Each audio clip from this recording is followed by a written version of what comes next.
Hello friends, welcome to our channel physics পাঠশালা। আজকে আমরা ডাব্লিউবিএইচএ test পেপারে 7 নম্বর স্কুলের ফিজিক্যাল সায়েন্সের প্রশ্নগুলো নিয়ে আলোচনা করব। তো আমাদের প্রথম প্রশ্ন ছিল যে ভূপৃষ্ঠ থেকে বিকিরিত অবলোহিত রশ্মিকে কে শোষণ করে নেয়? তাহলে এটার অ্যান্সার কি হবে? Nitrous oxide. পাশের চিত্র থেকে কোন সম্পর্কটি সঠিক? তাহলে দেখো, ভি ভার্সেস 1/p কার্ভের এই যে নতিটা যেটা পাবো, তাহলে কার ক্ষেত্রে নতিটা বেশি? যদি আমরা এখান থেকে একটা পারপেন্ডিকুলার টানি, তাহলে দেখতে পাচ্ছি যে T1টা সবচেয়ে বড়, তাহলে T1 greater than T2 greater than T3। 1 AMU বা অ্যাটমিক মাস ইউনিট সমান কি লেখা হয়ে থাকে না 16.6 ইন্টু 10⁻⁻28 কেজি। একটি আদর্শ কুপরিবাহী, এদের মধ্যে একটি আদর্শ কুপরিবাহীকে না শূন্যস্থান। আপতন কোণের মান বাড়লে প্রিজমের চ্যুতি কোণের মানের কি পরিবর্তন হবে? না প্রথমে কি হবে? কমবে এবং পরে বাড়বে। নেক্সট বলেছে যে কুয়াশার মধ্য দিয়ে কোনো লোক দেখতে পায় না, কেন?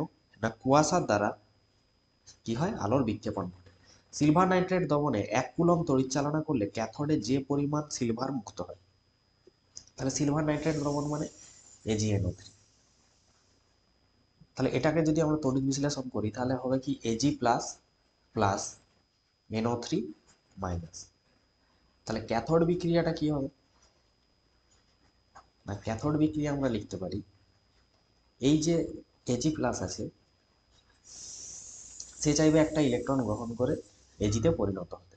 আর এই এজির পারমাণবিক গুরুত্ব কত হয়ে থাকে? না এজির পারমাণবিক গুরুত্ব হয়ে থাকে 107.887 গ্রাম হয়ে থাকে। অর্থাৎ এখান থেকে আমরা বলতে পারি আবার 1 ফ্যারাড সমান লেখা হয়ে থাকে কত?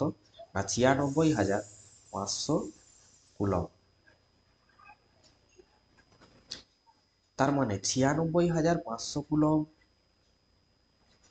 তড়িৎ পাঠালে 107.887 গ্রাম এজি ক্যাথোডে জমা হয়। ক্যাথোডে জমা হয়। তো আমাকে প্রশ্নে জিজ্ঞেস করেছে যে 1 কুলম্ব তড়িৎ পাঠালে কতটা জমা হবে, তাহলে কি লিখবো? 107.887 বাই 96,500। তো এটা কাটাকাটি করলে অ্যান্সার আসবে 0.00118 গ্রাম। তো হিসাব অনুযায়ী অপশন বি ঠিক হবে, কিন্তু এখানে কিন্তু একটি জিরো আসবে, 0.00011। তাহলে এখানে একটি জিরো আসবে। কোনো পরিবাহী তারের রোধ তার প্রস্থচ্ছেদের ব্যাসের কি হয়ে থাকে? কোনো পরিবাহী তারের রোধ তার প্রস্থচ্ছেদের ব্যাসের কি হয়? বর্গের ব্যস্তানুপাতিক। নিউক্লিয়ার বিভাজনে প্রক্ষেপক হিসেবে কি ব্যবহার করা হয়ে থাকে? না ধীর গতির নিউট্রন ব্যবহার করা হয়। বিজারণ ধর্মের অধক্রমে যদি আমরা সাজাই তাহলে কি হবে? নাইট্রোজেন, অক্সিজেন আর ফ্লুরিন। কোন পদার্থের দ্রবণ তড়িৎ পরিবহন করে না? কোন পদার্থের দ্রবণ? না ইউরিয়া। ইউরিয়া একটা সার। নেক্সট আছে অ্যাসিড মিশ্রিত জলের তড়িৎ বিশ্লেষণে ক্যাথোডে যে গ্যাসের ভর সেটা হচ্ছে 16 গ্রাম। তাহলে অ্যানোডে যেটা থাকবে, অ্যানোডে উৎপন্ন গ্যাসের ভর কত হবে? তাহলে অ্যানোডে উৎপন্ন গ্যাসের ভর হবে 1। নেক্সট হচ্ছে অপর্যাপ্ত অক্সিজেনে H2S এর দহনে উৎপন্ন হয় কি? তাহলে অ্যান্সার হবে সালফার। বাটখারা প্রস্তুত করতে কি ব্যবহার করা হয়? না বাটখারা প্রস্তুত করতে ইনভার ব্যবহার করা হয়। বিষাক্ত মাস্টার্ড গ্যাস প্রস্তুতিতে ব্যবহৃত হয় কি? না মিথেন। নেক্সট হচ্ছে ভারতে কোন গাছের বীজ থেকে বায়োডিজেল প্রস্তুত করা হয়? তাহলে অ্যান্সার হবে না জ্যাট্রোফা। জ্যাট্রোফা। সূর্যের অতিবেগুনি রশ্মি শোষিত হয় কোন স্তরে? না ওজোন স্তরে। প্রোপেলার যুক্ত বিমান কোথায় চলে? না ট্রপোস্ফিয়ার। স্থির উষ্ণতায় কোনো নির্দিষ্ট ভরের গ্যাসের চাপ তার ঘনত্বের সাথে কি হয়? প্রপোর্শনাল হয়, সমানুপাতিক হয়। আদর্শ গ্যাসের অনুকূল স্থিতিশক্তি কি হয়? 0। এটা সমান কি লিখতে পারি? Alpha Calvin. কঠিনের সম্পর্কটা হচ্ছে আলফা সমান β/2 আর γ/3। ঢালাইয়ের ওয়েল্ডিং এ ত্রুটি নির্ণয় এক্স রশ্মি ব্যবহার করা হবে। আয়তাকার কাঁচের স্ল্যাবের উপর একটি আলোক রশ্মি 30 ডিগ্রি করে আপতিত হয়ে বিপরীত পৃষ্ঠ থেকে নির্গত হলো, তাহলে এদের দুজনের মধ্যে চ্যুতিকোণ কত হবে? তাহলে এদের মধ্যে চ্যুতিকোণ হবে 0, কারণ সমান্তরাল কাঁচ স্ল্যাবেতে চ্যুতি হয় না, পার্শ্ব সরণ ঘটে। কোনো পরিবাহীর মধ্য দিয়ে স্থায়ী তড়িৎ প্রবাহ পেতে গেলে কি করতে হবে? পোটেনশিয়াল ডিফারেন্স মানে বিভব পার্থক্যটা বজায় রাখতে হবে, বজায় রাখতে হবে। বিওটি কিসের একক? না তড়িৎ শক্তির একক, তড়িৎ শক্তির একক। ইউরেনিয়াম ঘড়ি কাকে বলে? তা ওই যে তেজস্ক্রিয় ইউরেনিয়ামকে ব্যবহার করে যে ঘড়ি তৈরি করা হয়, ইউরেনিয়াম, তাকে বলা হবে। কার্বন ডেটিং কি? না C14, এই যে কার্বনের যে পরমাণু, কি হয়? এই যে আইসোটোপ দ্বারা, আইসোটোপ দ্বারা বয়স নির্ণয় করা হয়, বয়স নির্ণয় করা হয়, এটাকে বলা হয়ে থাকে কার্বন ডেটিং। থার্মিট পদ্ধতি কার সাথে সম্পর্কিত? না থার্মিট পদ্ধতি এখানে হেবার পদ্ধতিতে ব্যবহৃত অনুঘটকের সাথে সম্পর্কিত। শত বিচারণ পদ্ধতিতে ডিসকাশন করা হয় কাকে? তা কপারকে। প্ল্যাটিনাম কি হবে? একটি বড় ধাতু। এবং অ্যারোড কি পাওয়া যেতে পারে? সোডা পাওয়া যেতে পারে। তড়িৎ বিশ্লেষ্য পদার্থে দ্রবণে তড়িৎ পরিবহন করে ক্যাটায়ন, সত্য। আয়ন সমূহ তড়িৎ পরিবহন করে। লঘু জলীয় দ্রবণে বেশি মাত্রায় বিয়োজিত হয়ে বেশি সংখ্যক আয়ন উৎপন্ন করে, কি হবে এটা? তীব্র তড়িৎ বিশ্লেষ্য যদি পদার্থ হয় তাহলে তারা বেশি আয়ন উৎপন্ন করবে। দৈনন্দিন জীবনে ব্যবহৃত একটি তড়িৎযোজী যৌগের নাম দাও যার যোজ্যতা হচ্ছে, তড়িৎ যোজ্যতা 2, তাহলে কি হবে? CaOH এর হোল 2, যেটাকে বলা হয় কলিচুর। পর্যায় সারণীতে কত নম্বর শ্রেণীতে? না 17 নম্বর শ্রেণীতে কঠিন, তরল এবং গ্যাসীয় মৌলগুলি অবস্থান করে। বিলীয়মান রং প্রস্তুতি করতে কোন ক্ষার আমরা ব্যবহার করি? না অ্যামোনিয়াম হাইড্রোক্সাইড, তাহলে এখানে লিখবে NH4OH। ডাইঅক্সিন কি? প্লাস্টিক পোড়ালে যে, প্লাস্টিক পোড়ালে যে বিষাক্ত গ্যাস উৎপন্ন হয় তাকে বলা হয়। অ্যাসিটিলিনের যদি আংশিক বিজারণ ঘটাতে হয় তাহলে ব্যবহার করব লিন্ডলার অনুঘটক। মিথ ইথ প্রোপ ওইক অ্যাসিড, তাহলে কি হবে? এটার অ্যান্সার প্রোপানোইক।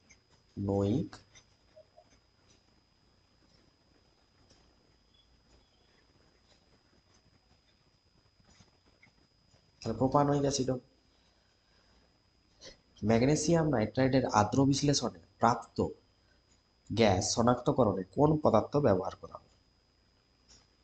তাহলে অ্যান্সার হবে নেসলার বিকারক। এলপিজি সিলিন্ডারে কি হবে? ইথাইল মার ক্যাটান। এরপরে নেক্সট আছে যে 17A আর 19B মৌল দুটি দ্বারা গঠিত যৌগের প্রকৃতি।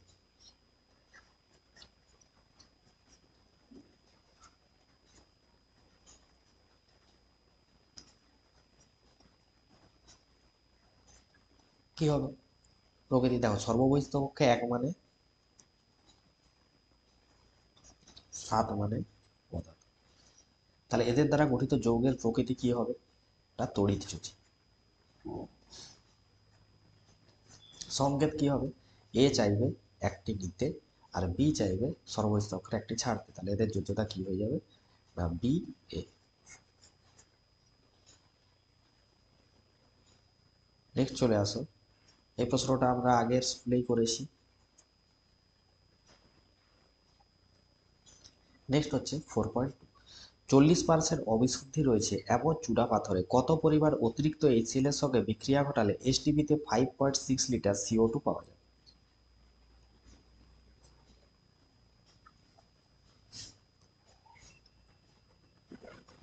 তাহলে ফর্মুলাটা কি ছিল? না CaCO3 প্লাস 2HCl সমান কি লেখা হয় CaCl2 প্লাস জল প্লাস CO2 এটা লেখা হয়। তাহলে 1 মোল, এটা মানে কি বোঝাচ্ছে 1 মোল, তাহলে 1 মোল CaCO3 থেকে এই ক্ষেত্রেও এটা কি 1 মোলই পাচ্ছি, 1 মোল CO2 পাওয়া যায়। তাহলে 1 মোল মানে কি বোঝাচ্ছে 22.4 লিটার, তাহলে বলতে পারি যে 22.4 লিটার CO2 পাওয়া যায় 1 মোল CaCO3 থেকে। তাহলে 1 লিটার CO2 পাওয়া যাবে 1/22.4 লিটার CaCO3 থেকে, এবং 5.6 লিটার CO2 পাওয়া যাবে কত থেকে, তাহলে ইন্টু 5.6, মানে এটার অ্যান্সার আসবে 0.25 মোল CaCO3। আবার এটা মানে কত লেখা হয়, আণবিক ভরের হয় 100 গ্রাম। তাহলে এখানে লিখতে পারি যে 1 মোল CaCO3 সমান বোঝায় 100 গ্রাম CaCO3। তাহলে 0.25 মোল CaCO3 মানে 100 ইন্টু 0.25 মানে হবে 25 গ্রাম।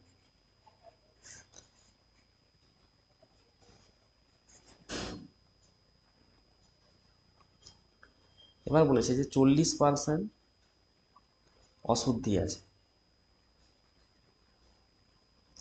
তাহলে শুদ্ধ কতটা, না 100 মাইনাস 40 মানে 60%, তাহলে 60% CaCO3। তাহলে 60% যে CaCO3 আছে এরাই কি করছে, বিক্রিয়ায় অংশগ্রহণ করছে। তাহলে কিন্তু আমরা হিসাব করে দেখলাম যে 25 গ্রাম এই বিক্রিয়ায় অংশগ্রহণ করছে, তার মানে 60% যে CaCO3 সেটা সমান আমরা বলতে পারি কি 25 গ্রাম CaCO3।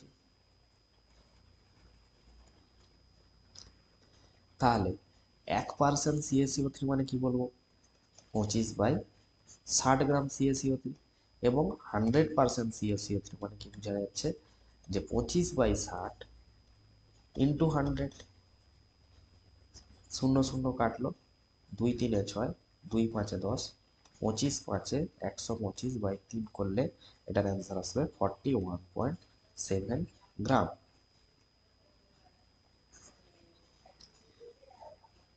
তাহলে এখানে জিজ্ঞেস করেছিল যে 40% অবিশুদ্ধি রয়েছে এমন চুনাপাথরে কত পরিমাণ অতিরিক্ত HCl এর সঙ্গে বিক্রিয়া করলে, এমন চুনাপাথরে অতিরিক্ত HCl এর সঙ্গে বিক্রিয়া করলে STP তে এত লিটার CO2 পাওয়া যাবে। তাহলে অ্যান্সার কি হবে 41.7 গ্রাম CaCO3 যদি বিক্রিয়া করে অতিরিক্ত HCl এর সঙ্গে, তাহলে কি হবে 5.6 লিটার CO2 পাওয়া যাবে। পরের প্রশ্ন আছে যে কত গ্রাম KClO3 কে উত্তপ্ত করলে উৎপন্ন অক্সিজেন 2.5 গ্রাম হাইড্রোজেনকে সম্পূর্ণভাবে জারিত করে জলে পরিণত করে।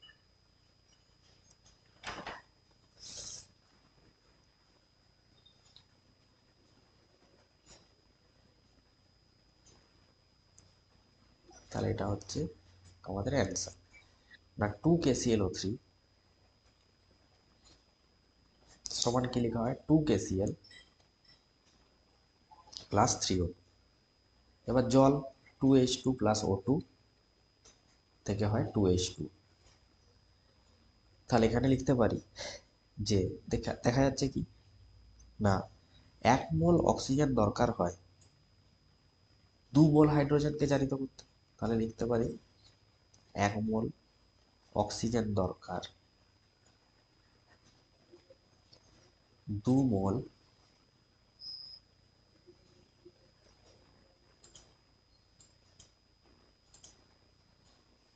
1 মোল অক্সিজেন দরকার 2 মোল হাইড্রোজেনকে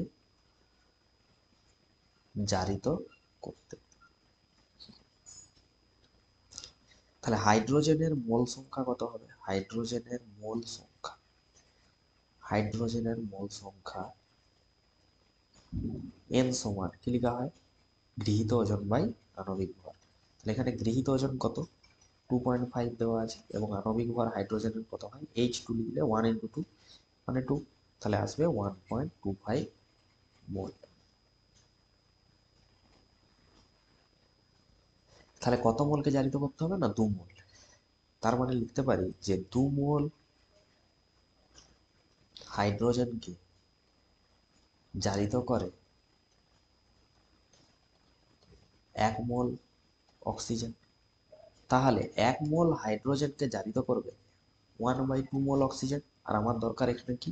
না, 1.25 যে মোল আছে, কতটা হাইড্রোজেনকে জারিত করবে, কতটা অক্সিজেন। তাহলে 1/2 ইন্টু 1.25 করা মানে কত আসবে? 0.625 মোল। তাহলে এত মোল অক্সিজেন আমার জারিত করবে। এবার জানি যে 1 মোল অক্সিজেন মানে 32 গ্রাম। আবার 0.625 মোল অক্সিজেন মানে কি বুঝাবে? 32 ইন্টু 0.625 সমান কত লিখতে পারি? 20 গ্রাম। তাহলে 3 মোল অক্সিজেন, এখানে দেখো কতটা অক্সিজেন উৎপন্ন করছে? 3 মোল অক্সিজেন। কতটা পটাশিয়াম ক্লোরাইড? 2 মোল। তাহলে 3 মোল অক্সিজেন উৎপন্ন করে 2 মোল KClO3। তাহলে 1 মোল অক্সিজেন উৎপন্ন করবে 2 এর 3 মোল KClO3। এবং এখানে বলেছে যে 0.625 মোল অক্সিজেন উৎপন্ন করতে হবে, অর্থাৎ 0.417 মোল KClO3।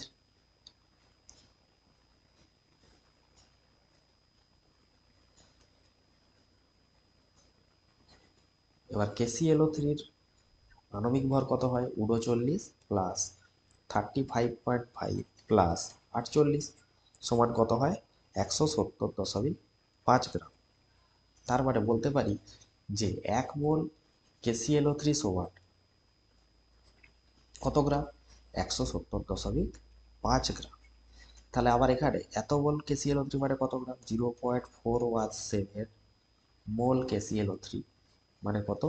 170.5 ইন্টু 0.417 মানে অ্যান্সার হবে 71.06 গ্রাম। তাহলে এটা আবার অ্যান্সার।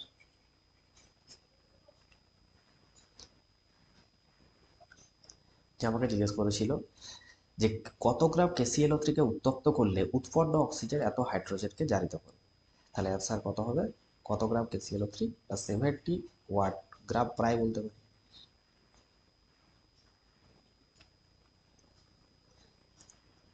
নেক্সট আছে, একটি আলোক রশ্মি 30 ডিগ্রি প্রতিসারক কোণ বিশিষ্ট একটি প্রিজমের একটি তলে 60 ডিগ্রি করে আপতিত হলো।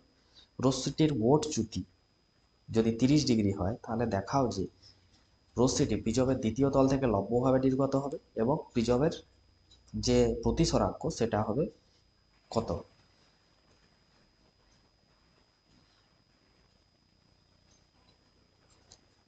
দেখো প্রিজমের কি দেওয়া আছে? প্রিজমের যে প্রিজম কোণ সেটা দেওয়া আছে কিন্তু 30 ডিগ্রি। এত প্রতিসারক কোণ বিশিষ্ট একটা প্রিজম স্টার্টিংয়ে লেখা আছে, এবং চ্যুতি লেখা আছে 30 ডিগ্রি, এবং আপতন কোণ I1 দেওয়া আছে 60 ডিগ্রি। আমাকে জিজ্ঞেস করেছে নির্গমন কোণটা লম্বভাবে হবে কখন। তাহলে নির্গমন কোণ আমরা কি জানি? ডেল্টা সমান হয় I1 প্লাস I2 মাইনাস এ। তাহলে I2 সমান কি লিখতে পারি? অথবা I2 সমান লেখা যেতে পারে যে delta plus A minus of I1। তাহলে 30 প্লাস 30 মাইনাস 60, তাহলে অ্যান্সার কত হবে? 0 ডিগ্রি। তাহলে I2 যেহেতু 0 ডিগ্রি, তাহলে কি হবে? নির্গমন যে বা এখানে লিখতে নির্গমন কোণ এটা হলো এখানে লিখতে পারি নির্গত রশ্মি প্রিজমের নির্গমন কোণ যদি 0 ডিগ্রি হয় তাহলে কি বলতে পারি যে প্রিজমের তলের সঙ্গে লম্বভাবে অবস্থান করবে, অবস্থান করে। এবার দ্বিতীয় তলে আপতন কোণ কত আছে? এবার দ্বিতীয় তলে আমরা প্রিজমের ক্ষেত্রে কি দেখেছি, এরকম যদি একটা প্রিজম হয়ে থাকে তাহলে আমরা দেখেছি এরকম বাইর থেকে একটা আলোক রশ্মি এখানে পড়লো, এখানে অভিলম্ব কাটা থাকে, প্রিজমের মধ্য দিয়ে প্রতিসরণ হলো, দ্বিতীয় তলে পড়লো, এখানেও এরকম কাটা থাকে এবং এটাতে নির্গমন হলো। তাহলে এই কোণটাকে আমরা বলে থাকতাম I1, এই কোণটাকে বলি R1, এই কোণটাকে বলতাম R2, আর এই নির্গমন কোণটাকে বলা হতো I2 এবং এটাকে বলা হয় প্রিজম কোণ। তাহলে দ্বিতীয় তলে এইখানে আপতন কোণ কত? এই যে দেখো দ্বিতীয় তলে আপতন কোণ R2 সমান কত হবে? 0 ডিগ্রি।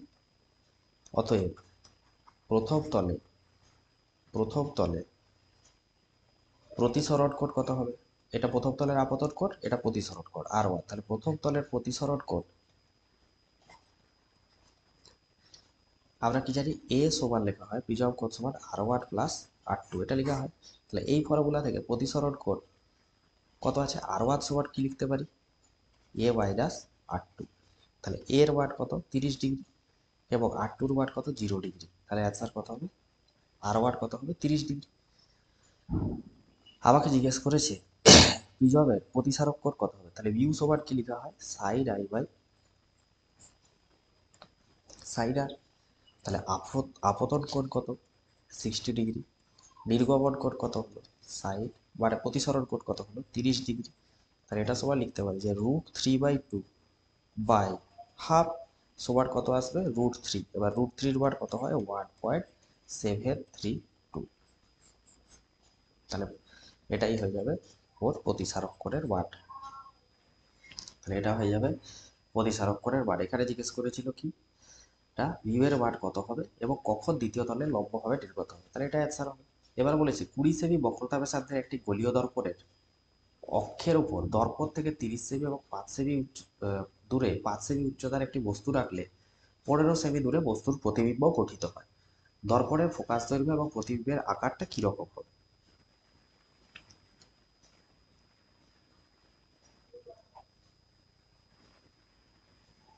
তাহলে এটার ফর্মুলা কি জানি আমরা? না, এটার ফর্মুলা জানি। এফ সমান কি লেখা হয়? ফোকাস দৈর্ঘ্য সমান বক্রতা ব্যাসার্ধ অর্ধেক। তাহলে বক্রতা ব্যাসার্ধ 20 কে 2 দিয়ে ভাগ করলে অ্যান্সার আসবে কত? 10 সেন্টিমিটার ফোকাস দৈর্ঘ্য। এবার বস্তু দূরত্ব কত আছে? এটা বস্তু দূরত্ব ইউ ধরছি, বস্তু দূরত্ব ইউ সমান বলছি কত সেন্টিমিটার? 30 সেন্টিমিটার। এবং প্রতিবিম্ব দূরত্ব প্রতিবিম্ব দূরত্ব ভি সমান কত হবে? ভি সমান হবে 15 সেন্টিমিটার। অতএব রৈখিক বিবর্ধন রৈখিক বিবর্ধন কি লিখতে পারি? প্রতিবিম্ব দূরত্ব বাই বস্তু দূরত্ব, মানে ভি বাই ইউ। রৈখিক বিবর্ধন এম সমান, তাহলে এখানে লিখতে পারি ভি এর মান 15 আর ইউ এর মান হচ্ছে 30, মানে হয়ে গেল 1/2। রৈখিক বিবর্ধন। আমাকে চেয়েছে প্রতিবিম্বের আকার বা উচ্চতা, তাহলে প্রতিবিম্বের উচ্চতা সমান কি লেখা হয়? না, রৈখিক বিবর্ধন ইন্টু কি হয়? বস্তুর উচ্চতা, বস্তুর উচ্চতা। তাহলে রৈখিক বিবর্ধন হচ্ছে এম, তাহলে এম এর মান কত? হাফ। বস্তুর উচ্চতা কত? 5 ছিল, তাহলে অ্যান্সার কত হবে? 2.5 সেন্টিমিটার। তাহলে এটি হবে আমার অ্যান্সার। তাহলে 2.5 সেন্টিমিটার। এই যে 5 সেমি উচ্চতার একটা বস্তু ছিল। নেক্সট বলেছে দুটি তারকুণ্ডলীর রোধ দেওয়া আছে 2 ওহম এবং 4 ওহম। তাহলে এক এদের শ্রেণী আর সমান্তরাল সমবায় যদি যোগ করি তাহলে তুল্যরোধ কি হবে? এখানে বলেছে উৎপন্ন ধাপের রেশিও, তাহলে এইচ সমান আই স্কোয়ার আর টি ফর্মুলাতে এটা করে দিবে। একবার আইটাকে অর্ধেক করবে আর এখানে পরিবাহী রোধটা আরটাকে একবার টু আর করবে, আইটাকে একবার আই বাই টু করবে আর একবার টু আর করবে, দিয়ে এইচটাকে চেক করলেই হবে। এখানে বলেছে 2 ওহম 4 ওহমের মধ্যে একবার শ্রেণী একবার সমান্তরাল করলে হবে। শ্রেণীতে করলে কি হবে? 2 + 4 সমান আমি লিখতে পারি 6 ওহম, এবং এদের যদি সমান্তরালে করা হয় তাকে আর প্যারালাল সমান কি লেখা হবে? 2 × 4/2 প্লাস হচ্ছে 4, তাহলে 2 × 4 = 8 হয়, আর 4 আর 2 যোগ করলে 6 হয়। তাহলে এটা কাটাকাটি করলে 2 × 3 = 6, 2 × 4 = 8, তাহলে 4/3 এটাকে দশমিকে করে নিতে পারো ওহম। তাহলে এটা ছিল আমাদের 7 নম্বর স্কুলের সলিউশন।